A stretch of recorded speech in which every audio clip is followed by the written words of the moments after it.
যুবক ভাইরা, আল্লাহর নবী আল্লাহর কাছে একবার দরখাস্ত করছিল।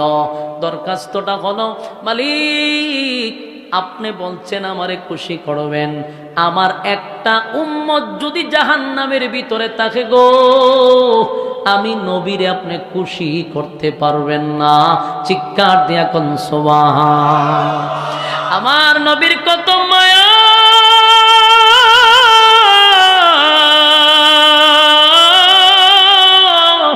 উম্মতের প্রতি নবীর কত মায়া রে। আল্লাহর কাছে দরখাস্ত করে, মালিক রে কেমনে খুশি করবেন, আমার একটা গুনাহগার যদি জাহান্নামের ভিতরে থাকে, ওয়াদা দিলাম আমি নবীর আপনি খুশি করতে পারবেন না।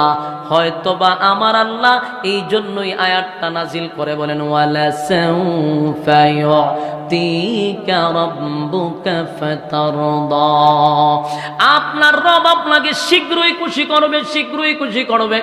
এ যুবক ভাইরা, এরপরে আল্লাহ বলেন, আলাম ইয়াজিদকা ইয়াতীমান ফাআওয়া।